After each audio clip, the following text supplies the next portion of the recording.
fantastic to meet you, and see that we were just talking to another pair of animators.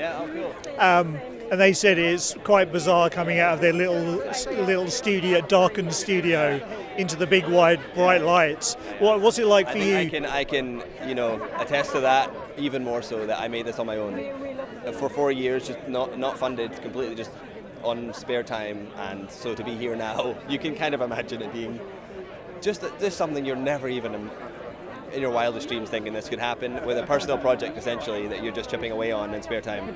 To be at the BAFTAs is very surreal. Yeah.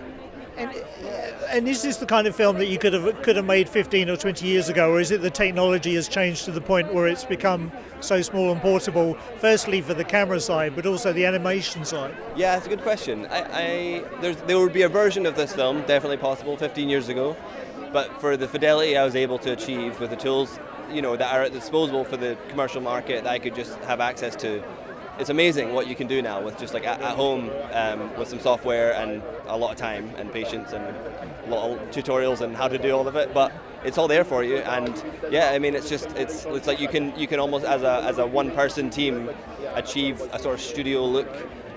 Again with enough time and the right tools. But yeah. And all the technology in the world won't help you if you haven't got a great story. So what was the point where you realised that actually you had a story that would really resonate with people and that people could really dig into? Yeah, honestly, story was the biggest driver that kept me going for the 4 years, because I think I had this pressure where I was worried that it felt like such a natural story that I hadn't seen before, that I was worried someone would do it. And it was like, wait, this is such a good idea. And I had that feeling that felt like, this is a great idea, I've got to quickly make that. And so in every year that passed and I was still working on it, I was like, hurry up and make my film and finish it and put it out there.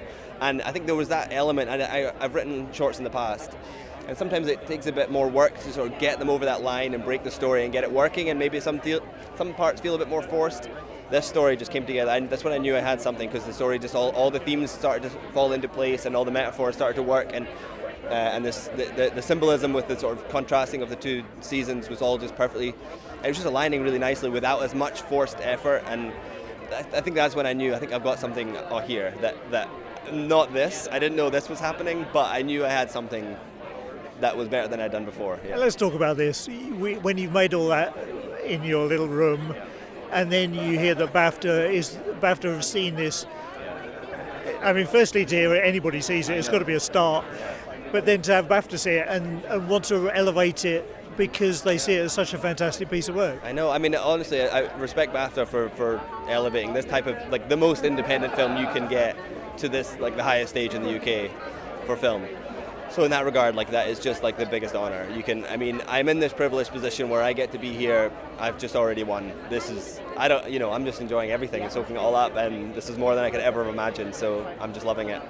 Well, congratulations. Lovely to speak to you, and enjoy your evening. Thank you. Ladies and gentlemen, you're watching Hey You Guys! Hey, you guys! Hey, you guys! Hey, that's what they all say. Hey, you guys! Hey, you guys!